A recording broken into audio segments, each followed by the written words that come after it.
This book was somewhat of a roller coaster for me. I love a blind box unboxing. I haven't opened one in a while. And he built me a new shelf!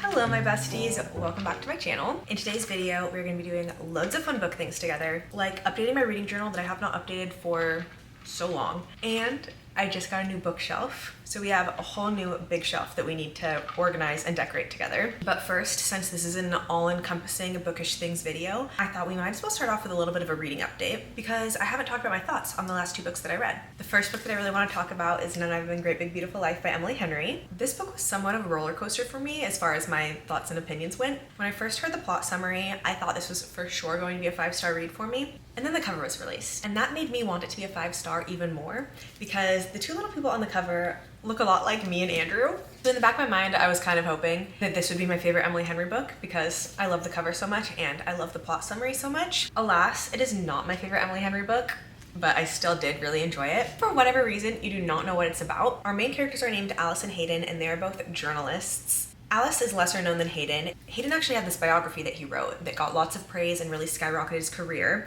while Alice is still a little bit more undiscovered, but she still does have like a stable job and she has established herself in her career. Anyways, they find themselves in this situation where they are competing to write this woman's biography. And this woman is named Margaret Ives. Her family for generations has been super famous in the public eye, majorly wealthy. She herself, somewhat of a recluse, and has spent the last, I want to say like 30 years in hiding essentially. This is huge that someone is going to get the opportunity to write her story. We have our present day timeline where we're following along Alice and Hayden, and then we have our past timeline where Margaret is telling us her story. There's a bit of mysterious element going on because Alice and Hayden are not telling each other what Margaret is telling them, and they both get the sense that she is lying to them. I really liked the chapters where we were learning Margaret's backstory. I found that really interesting, and I also obviously really loved Alice and Hayden's chapters too, but they clicked very quickly to me. I was very jarred by the first time they hooked up because it kind of felt like it came out of nowhere for me. But other than that, I really did love this book. Nobody does it like Emily Henry to me. I just love the way she describes things. And I love her settings too.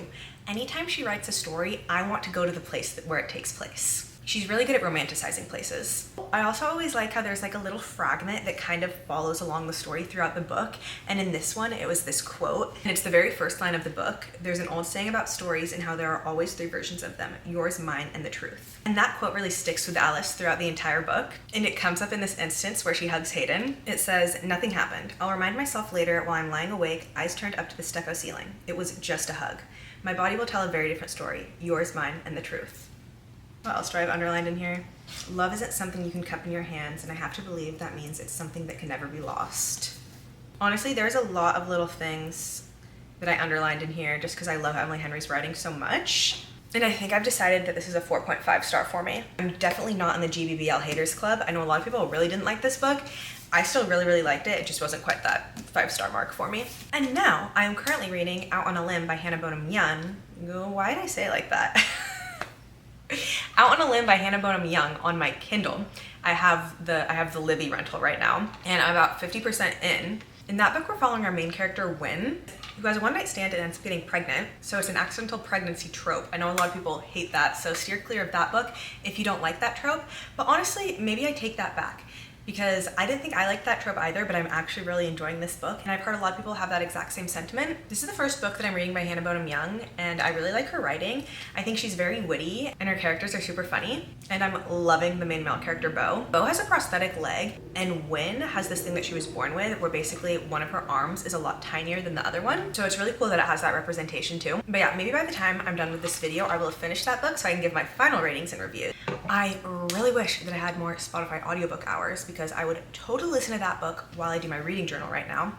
But since I do not have any more Spotify audiobook hours, we're gonna have to listen to something else because I have to listen to something while I do my reading journal. I have an audiobook on Libby that I've been waiting a very long time for, and that is The Secret History by Donna Tartt. This book is one that I've been wanting to read for forever. I think I've been on the Libby waitlist for 6 months, maybe longer, honestly. So I'm super excited to listen to it and probably do a little bit of reading along because I have the physical book as well. And I'm so excited to see what I think of this because I feel like this is one of those books that will eventually become a classic. I honestly don't even really know the plot of it yet. I'm going in kind of blind. All I know is that there's a dark academia setting and there's a murder, and that's it. So yeah, let's put my headphones on, let's start this audiobook, and let's get working on my reading journal. I just started this audiobook and I'm getting flashbacks because there's this little piano song in the very beginning that is the same piano that's in the audiobook for The Bell Jar by Sylvia Plath, and that just gave me flashbacks to the depressive episode that book gave me.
Hi guys, it's the next day. I have another coffee. I ran out of time yesterday to kind of show you guys what I did in my reading journal, so I wanted to show you my pages for April and May because I really like how they turned out. As you saw, I had some updates to do throughout the rest of the journal, but this is how my April page turned out. We have all the stats right here. We have the video thumbnails that I posted, and then I have all the little books that I read, and I ended up just putting the star rating in there. What I did the previous month for March, put like a little snippet of a review and a star rating, but I don't know, I couldn't be bothered to do that this month. So that is April finished. And then I know we're almost to the end of May. Oh, also there's Larry's vlog on in the background. This vlog is such good vibes, I'm really enjoying it. But anyways, we set up May. I haven't put any of the book pictures in it yet because I don't know how many books I'm gonna end up reading for this month. But I thought it'd be super cute to put the pictures of the covers in these little Polaroid frames. In my mind, May is yellow, so we have kind of like a yellow garden theme going on. I left some more room over here where I can either put a stats page like this, have some room for, maybe I'll do the thumbnails for the videos, and then if I read more than 6 books, I can also print out another one of these to put over here. But that is May complete, and I just love this new way I'm doing my monthly wrap-ups. I think it's adorable. It was so fun to sit down and listen to an audiobook and do my little reading journal yesterday, because I mean, it's the end of May and I still hadn't done my April page, so clearly it's been a while since I did it. And doing like little crafty things like that really just fills up my cup. So I'm so glad I took the time to do that yesterday. While we did that, I got 11% into the Secret History audiobook. I am so intrigued by this book. The main character is a man, but I think the voice actress is a woman. I actually have no idea, that's just what it sounds like. Anyways, we have this super unreliable narrator who starts off by telling us that him and a group of people murdered one of their friends. And it seems like they've gotten away with it. And then we go back in time to when they all met. And our main character is very odd. He has come to college and lied about everything about his past to everyone he meets. And it's also just using people and being very manipulative. So yeah, very unlikable main character, but I'm so intrigued to see how we got to the point of one of these kids dying. Anyways, as I previously mentioned, we have a new bookshelf to organize together, but I also have been holding on to this little Miffy blind box, and I figured now would be the perfect time to open it together. We can see what little Miffy I have, and then she can go on my new shelf. These are the options. I already have her playing ping pong. I kind of love the one of her with the bear and her on the phone. Let's see what I got. I love a blind box unboxing. I haven't opened one in a while. I think I maybe, actually, I don't know what this is actually. Oh, it's her on the phone. Yay, I got one that I wanted. So cutie. I will see you guys when we organize and decorate my shelves and find the perfect spot for little Miffy. Okay, so I'm gonna need everybody to really ignore what I look like right now. I just woke up, made myself a matcha, then got the overwhelming urge to do this right now. I just feel like it needs to be done. So it's happening. Basically, I've been telling Andrew how I really want another bookshelf because, as you can see, the one behind me is very, very full. And the other day I came home from work and he built me a new shelf. So we have our work cut out for us. The shelf over there is completely empty, so I can decorate it however I please. This is what my current bookshelf looks like. As of right now, we have fiction on the left, romance in the middle, and fantasy on the right. I'm kind of thinking about taking all the romance books off and putting them on my other shelf so that I can organize them a little bit more fun, have a few more face outs. So I think that's what I'm gonna start with.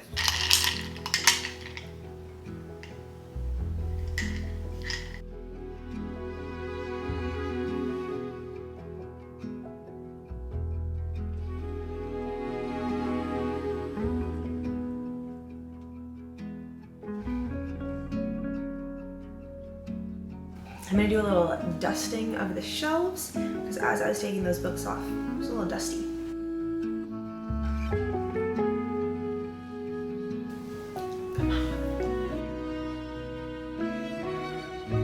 First books going on the new shelves, Into the Dark and Conditions of War.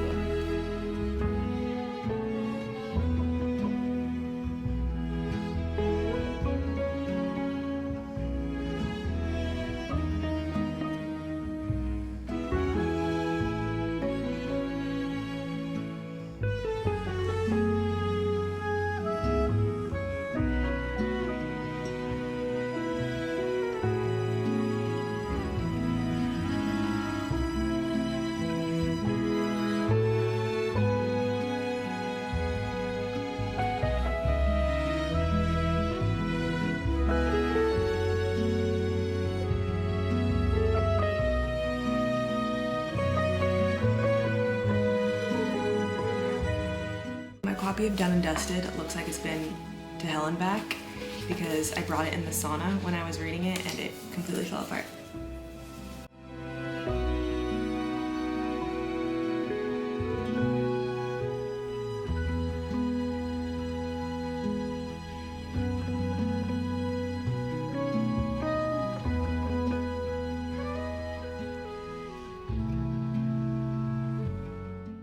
I've put all of my little trinkets on this table so that I can see all of them and pull some of them for the other shelves, but I think I have more jelly cats that I can bring out to put on these shelves.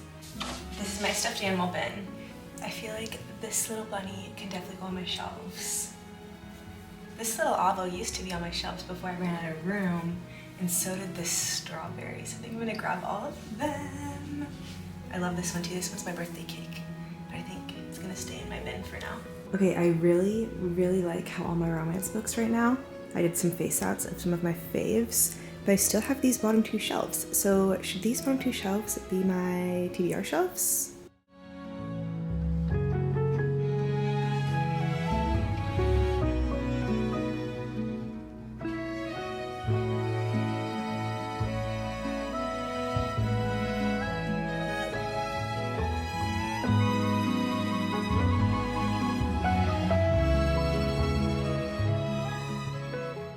Okay, not obsessed with how the TBR shelves look right now, but we'll leave it like that for now. Okay, we probably won't finish this shelf today because I do have to go to work in an hour, but my vision is to have more space down the middle for my fiction books, so I might just get started before I need to start getting ready for work. Okay, I think I'm finally happy with how I have these shelves, at least for now. So we're gonna do a little bit of a tour.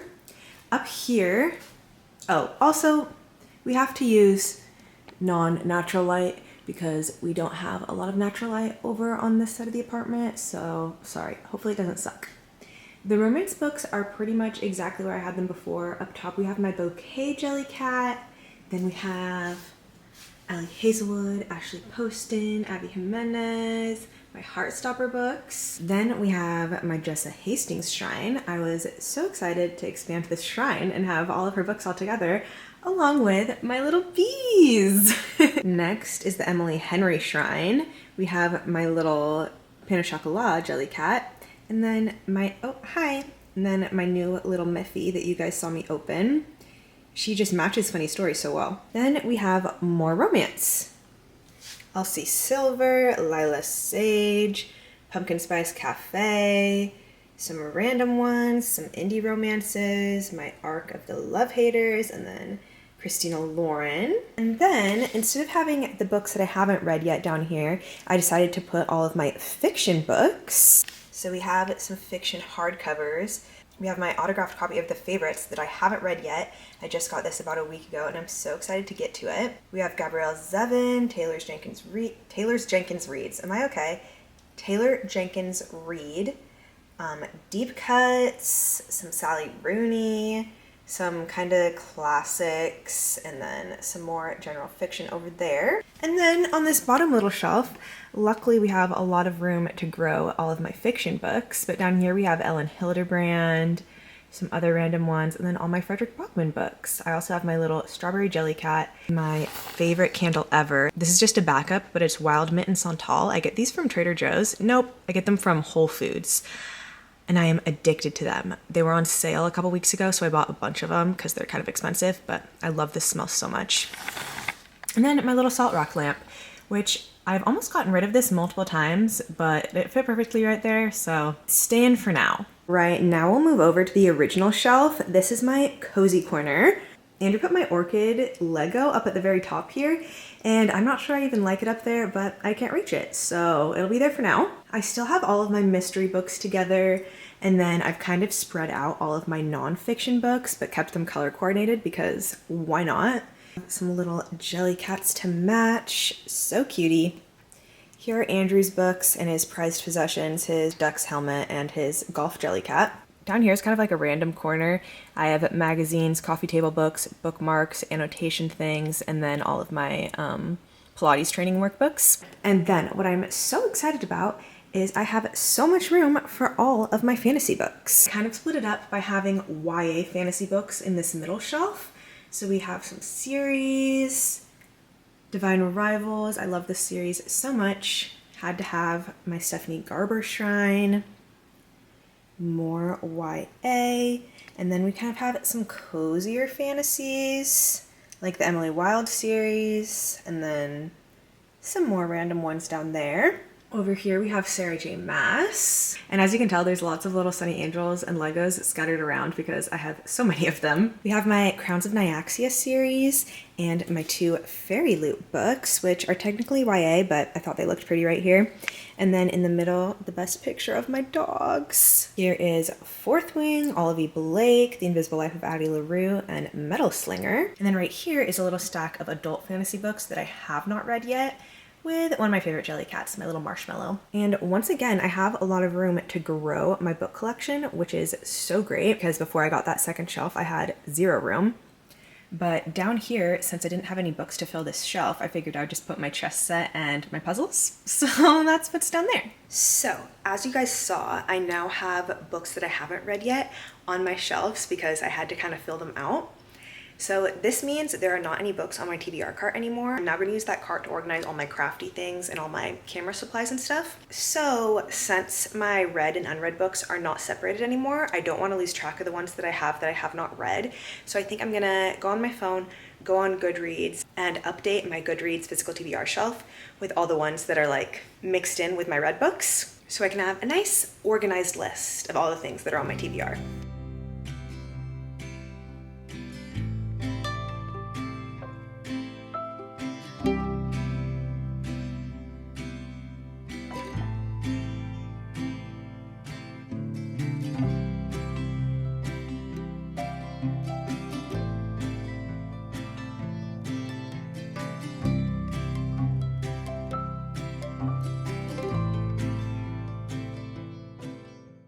All right, if you can see there are 22 books on my physical TBR.